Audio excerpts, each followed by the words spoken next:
John has been looking into the nefarious stuff that has been going on in Ukraine with really pretty much everybody, it seems, who's at the top of these parties. Joe Biden is one of them. And now, if we're looking for collusion, John, do you believe we found it in Ukraine with not the Trump administration, but the Obama administration?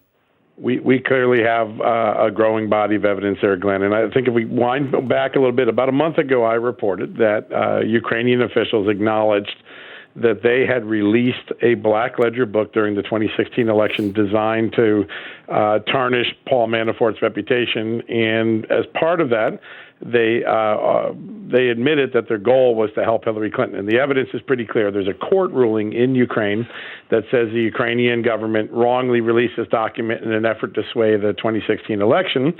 And then there was a tape recording released by that court and by a parliamentary member that in which a top what you would call the FBI of Ukraine, it's called NABU, he was captured in a tape recording bragging that he was trying to help Hillary Clinton. So from that, we tried to roll back and find out, well, how did that happen? What was the genesis? What gave the idea of Ukraine to go look after or to release some dirt on Paul Manafort during the middle of the 2016 election, hoping to hurt Donald Trump and help Hillary Clinton? And what we found out was Ukraine officials were summoned to the Obama White House in January 2016. This is just as Donald Trump was beginning to rise in the polls and start to win his primary victories one after the other. And they brought these prosecutors together, including the very agency that leaked the documents, and gave them a mandate saying, hey, can you go out and help us find some dirt on Paul Manafort? And it was that meeting in January 2016 that gave rise to this sort of series of events where you have a foreign government now admitting on the record that it tried to intervene in the 2016 election. That government wasn't Russia, it was Ukraine. That's unbelievable. Now, how much of this is related to what Joe Biden did with his son on holding back all of that American aid? I mean, was that involved at all? And I'm not saying that was part of the deal, just the flexing of the muscles that they knew if we don't help America out, they could cut us off at any time. Yeah, I think that's right. And it's funny, both the Manafort case and the Biden case, what we call the Burisma case, both came up in that January meeting. And so the Democrats had two needs that they had from Ukraine. That's part of the reason why they took the extraordinary option of bringing them overseas, bringing them to the White House. Normally, prosecutors from a foreign government don't go to the White House. It's a rare episode to invite them into the White House and to have a discussion about what are really internal cases in Ukraine.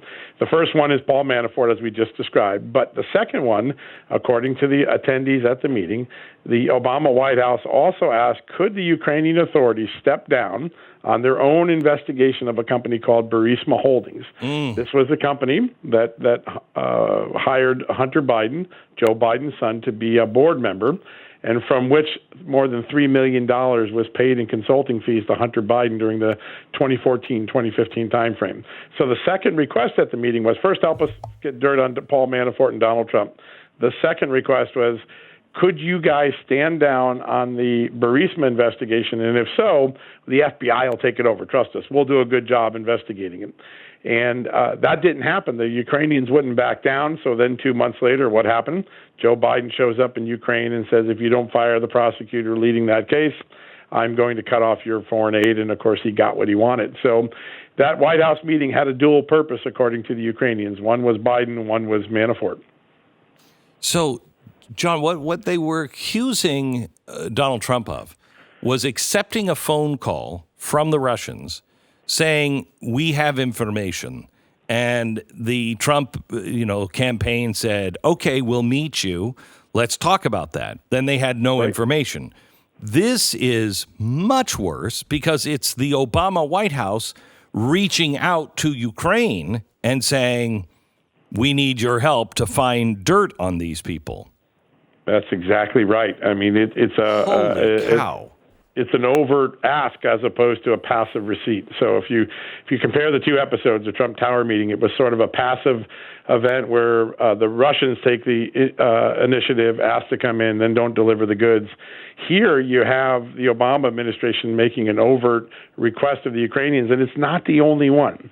If we remember, you go back to January 2017, so long ago now that we forgot this, but Politico reported that around the same time as this meeting that I just documented at the Obama White House, that the Democratic National Committee, in the form of one of its consultants, was seeking dirt from the Ukraine embassy. And I'm going to have some new revelations on that. But you have the DNC going into the Ukraine embassy in Washington, asking for dirt on Paul Manafort.